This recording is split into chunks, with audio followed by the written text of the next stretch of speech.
Hello, Libra Risings, and welcome to your 2026 astrological overview as well as tarot insights. Let's go on ahead and get started. So, Saturn and Neptune will enter Aries this year, and Neptune will enter on January the 27th, and Saturn will follow behind and enter on February the 15th. And this is your seventh house. So, this is all about close relationships, and this is basically a mix of structure and idealism. So you might be realizing where your partnerships are solid and where they are kind of not so solid. This is a time to get really clear about what you actually need from others and to let go of any illusions. I do have some tips here on how to best work with this energy in this transit. So you do want to make sure that you are setting healthy boundaries and you're communicating your needs honestly in relationships.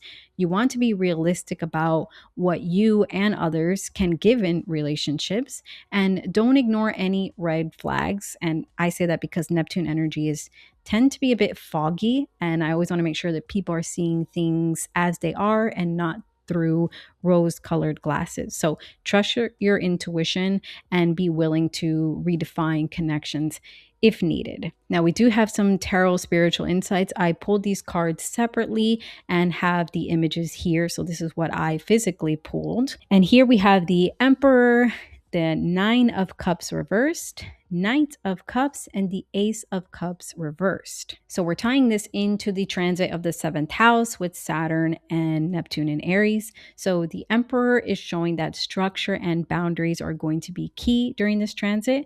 Saturn is really highlighting where stability is needed. And maybe it is time for you to step into leadership in your relationships or to recognize where someone else needs to step up. With the Nine of Cups reversed here as well, this suggests that not every relationship or connection will feel satisfying if you are not in one already.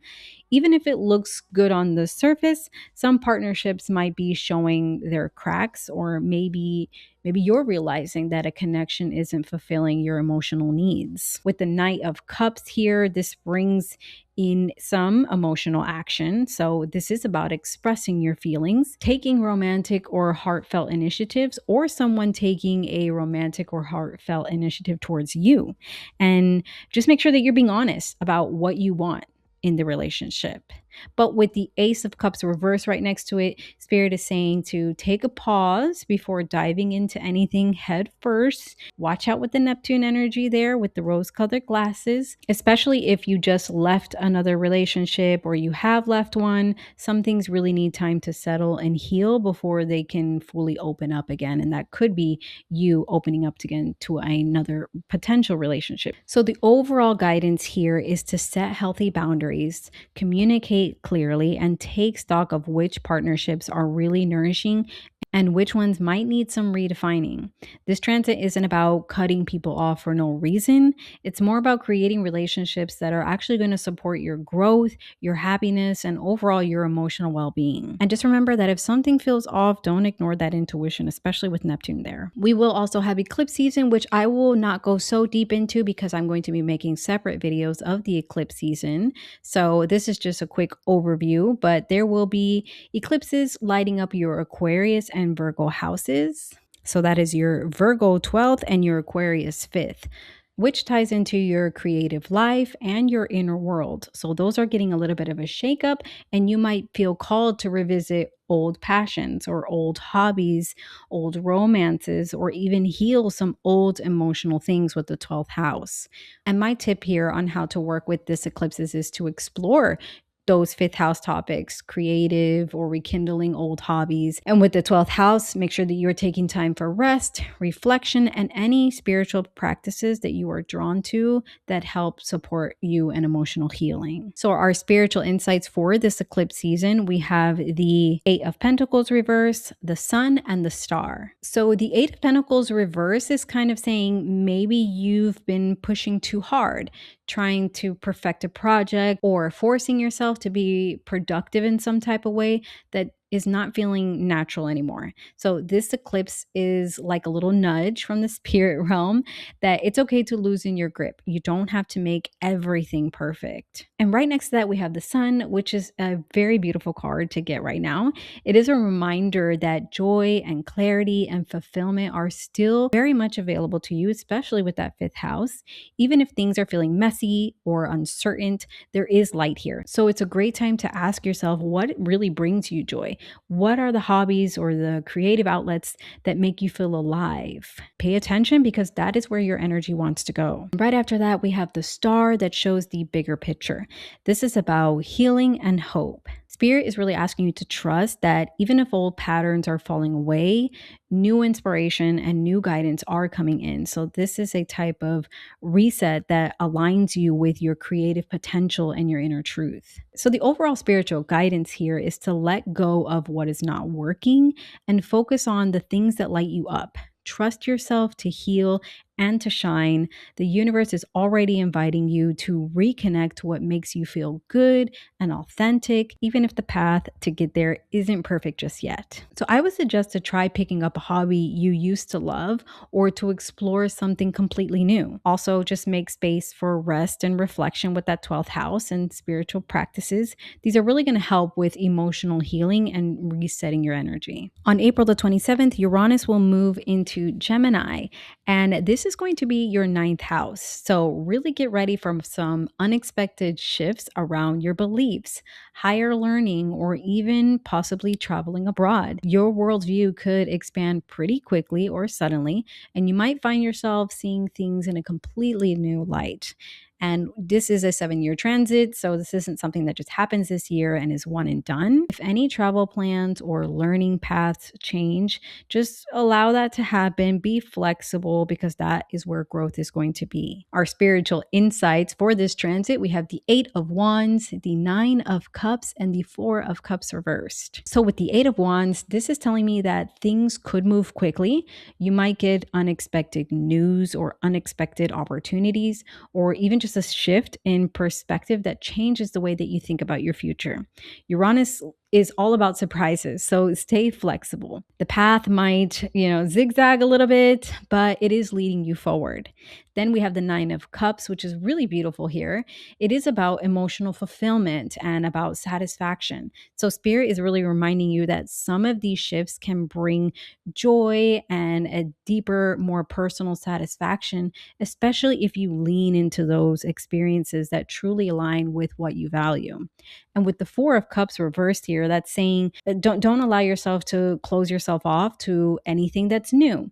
You might feel hesitant maybe at first or unsure if a path is really right for you, but the universe is really nudging you to be open and to consider new ideas or new experiences that could be more rewarding than what you're used to. So really follow opportunities that spark genuine joy, genuine curiosity. These are your signals that it is aligned. Try not to overthink or dismiss changes too quickly. Be flexible again. Flexibility is how Uranus brings growth. So just remember, it is time to expand, explore, and experiment. And your mind and spirit team are ready for it, even if it feels a little unpredictable at first. On June the 30th, Jupiter will be moving out of the sign of Cancer and into the sign of Leo. And this is your 11th house of networking, dreams, and community. And also about friends and groups and your long-term goals. Basically, your network can help you reach your dreams. So new alliances or new collaborations might show up when you least expect them. So a great tip on how to work with this beautiful energy is to connect with groups that inspire you or that align with your values or your goal. Share your dreams with others that are ready to really help you manifest those into reality. We do have our spiritual insight tarot here. We have the 10 of Cups, 2 of Swords, the Knight of Cups, and the 8 of Pentacles for this transit. The 10 of Cups shows the potential for meaningful, heart-centered conversations or connections, friendships or collaborations that really support your happiness and your overall vision. With the Knight of Cups next to it, it reminds you to engage with your community from a place of authenticity and just genuine curiosity. And then with the 2 of Swords here, it suggests that there might be some choices to make around who or what you invest your energy in. Some opportunities may look good on the surface, but they are going to require some discernment at first.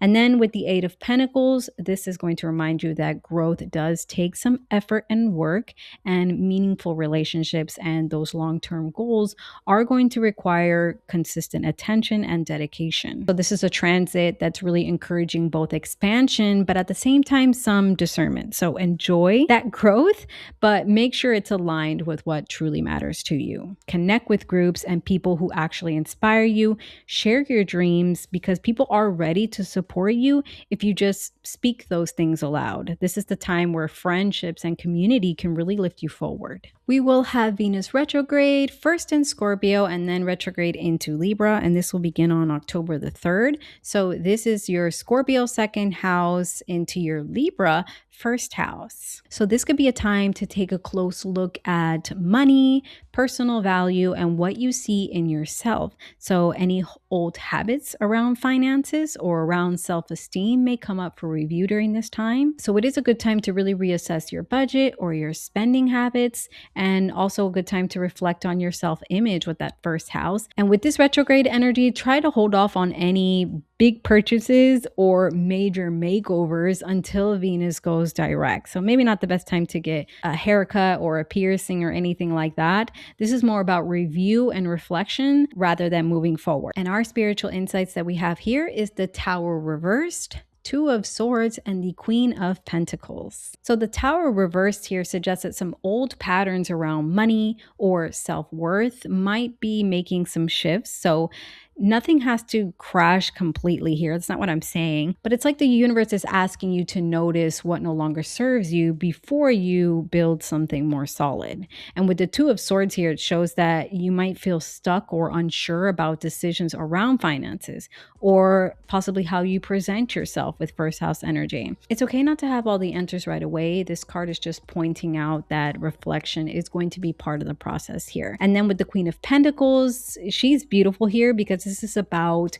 grounded, practical self-care and nurturing your resources. So Spirit is really reminding you that you can take control of your finances and your sense of value, but it's best done patiently and thoughtfully. So during this retrograde season, take a little time to reflect on your money habits, your self-image before making any big moves. So slow, mindful adjustments will set you up for lasting stability. Thank you so much for watching. Please let me know down below how you feel about this upcoming year. If you liked, please share with others. And of course, please subscribe, and I will see you guys in the next video.